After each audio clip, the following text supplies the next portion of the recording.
So, for the most part, man, people never get to that point where they end up getting all that dope. And it's there for the public. Oh, well, they son. But meanwhile, the Donald Sterlings are making what? Billions of dollars a year. Right. Who built? Who put in the work? Who really put in the work? And now, even on that level, that whole concept with Donald Sterling and all that slave master approach.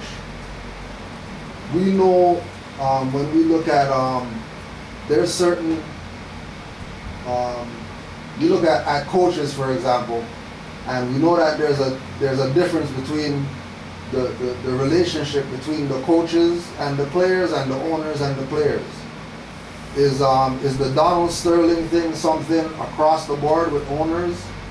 Like, is it just a mentality that they're in that high seat and you quote unquote work for them type of thing? Do you remember when they had to vote to get Donald Sterling off the NBA? It's like right. Owners had to vote. Yeah.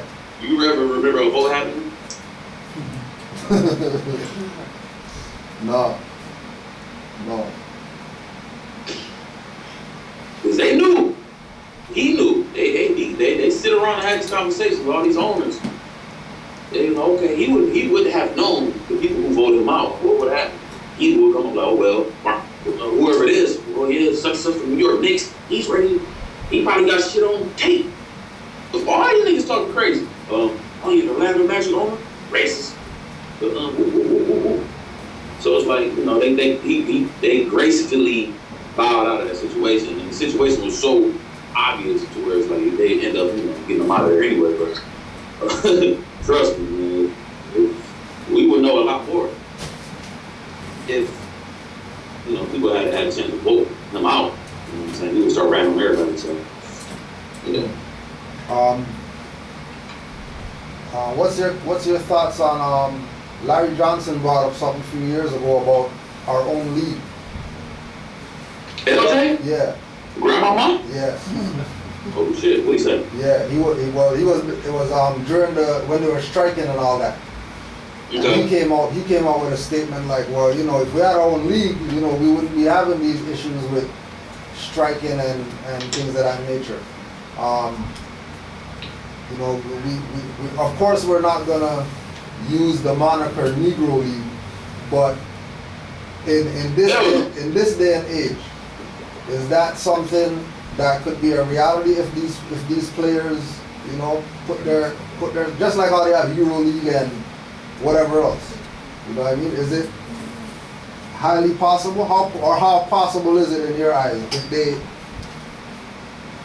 I believe it can be more possible. I mean, honestly, right, even, just given the temperature of what's happening right now and the shit that we're moving in and, and taking ourselves higher, I believe if everybody, at least 60% of our players in the NBA end up getting like some type of conviction in their heart, yeah, it can happen. It's like the means are there. It's like we've learned how to be resourceful without necessarily having fiat. And naturally, this is what we do, man. I just feel like, just going back historically, man, I feel like, for the longest, like, we've always done things along the lines of because of why we loved it. You know what I'm saying? Like, even with music, we didn't think that we was a business for it. It wasn't until, like, quote unquote, the European came in and made everything a fucking business. You know what I'm saying? It's like, it was never necessarily supposed to be that way. And I get it, but if we could start our own league. The Morris, come on, man. What would it be? The NBA, the Morris Basketball Association, man, it'll be lit. I'll go back and play for that. I'll go back and move for the Morris League, but that shit will happen, man. Not no time to be completely honest with you, because everybody's still dependent on, massa in order for them to actually keep their shit going. So it is what it is. So that concept of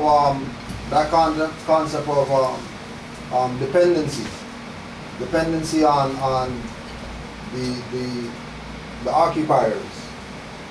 Is it more so in that realm, or you think it's more on the people side, or are the people more free, and are the people who are in those things, entertainment, whatever, more slaves than the outside people? It's both. It's both. It's it's a security there to where it's like, okay, this is already set up. It's a hell of an infrastructure. It's like, it works, and it's been proven to work. So it's just like, for us to even move forward on something like that, we would have to have our top players play. We can't have the role player trying to come up with a Morris League. You have to be somebody along the lines of LeBron for anybody to be like, okay, we're gonna move with that, because when it comes to like people buying tickets, fans and stuff like that, they obviously they want to see the greatest players. So it's like we get LeBron, Kobe end up being the damn commissioner of the league. Yeah, we can move, but it can't be no mediocre guys so much for years. League on, and they don't even know who you are, and it won't move. So I think most guys, honestly, I don't even think they even thought about this type of situation, as far as like creating our own situation where we can actually play and do it for love and be taken care of. It's like, how would that look like as far as like a contract? Like most guys that play in this league, where they get the treatment of how they're supposed to be treated, operating like we go to the grocery store, like, okay, we know that's more. And he's a ball player. He don't got to pay for no food. Or, your living situation, you're playing ball because you love it, but at the same time, you move around like, this is their lane. Nobody should be in another corner on their lane, anything. So I feel like guys would have to know that for sure before we even get close to trying to start like some type of league or, along those lines. You get what I'm saying? Even entertainment. It's like people want to know that they're taken care of. Most people sell their souls because they feel like, okay, well, I do whatever I do to take care of my family. And in the long run, they end up losing out. But, we're trying to figure it out. You know what I'm saying? Also, the Grammy nom. What was let's talk about the energy of the whole nomination for the Grammy. Yeah, honestly, I just feel like that was the universe. Hold on, let me put my phone back up. That was the universe, like, letting me know that, like, man, you're on the right path. I left the NBA in 2011. I moved out to LA to, shoot music and, do a bunch of cool stuff. And, man, it's crazy. I went to Michigan State for homecoming in 2013. I was supposed to go there to perform and everything. And it was like, they was promoting it for the whole year. Like, the whole summer. Like, we got Moira coming back, and he's going to come back, he's going to perform. This is before I was Grammy nominated, you know what I'm talking about? So it's like, remind you, like, everybody still recognizes me just from basketball. Like, when you play ball, it's hard for people to recognize you doing anything else in life. They go, that's it. So, mind you, I'm actually going cool with music. Like, at that point, I think I was signed with comic music. I worked with a lot of people, Dre, and all these cool people in the industry. So it's like, everybody pretty much knew that, like, oh yeah, he's serious. So I go back for this show, right? For homecoming, Michigan State. Come back to the crib. It's like, this means a lot to me, right? I got my people drove up from Detroit. East Lansing, about an hour, 20 minutes from Detroit. Everybody drove up. All right, cool. Got to get it in, man. And I was supposed to have this show, man. And I did my pre-check, my sound check, whatever. All right, cool. Everything 1,000, good. And literally, it had out front. It was in a hotel, so everybody's in the lobby. Popping, bro. I'm like, yeah, I'm like this is about to be lit. I'm like, everybody, you know what I'm saying? I was like, now I'm about to put on for school, let people know what I'm doing now. Show starts at 10 o'clock. I get there, I'm still in the backstage. I'm ready to go. I had my jersey on too. I had the Michigan State jersey on there. I think I had the headband on too. I was like, yeah. I had the headband on. I'm like, yeah, I'm about to shut it down. And 10 minutes go by. I'm like, anybody out there? Meanwhile, everybody's on the other side of the room. They come in there. And I'm like, damn. 30 minutes minutes later, nobody out there, bro. So it's like an hour passed. I'm like, man, nobody showed up for my show. Nobody showed up for my Waver's show. Regardless if I was coming there to perform or not, or to speak, nobody showed up to support me, though. Like, real rap. Not a soul. I went back up to my room because I was staying in the hotel. I was hurt, bro. I'm like, damn. I'm like, shit, I know. My people ain't come. They did not come in that room. But I remember being positive. I was like, you know what, man, fuck it. It's all good. Like, my people that was there, I'm like, yo, let's go out. Let's go have a good time, still have fun. And, you know, I stayed humble. I talked to the promoter. I'm like, man, something like, don't even worry, man.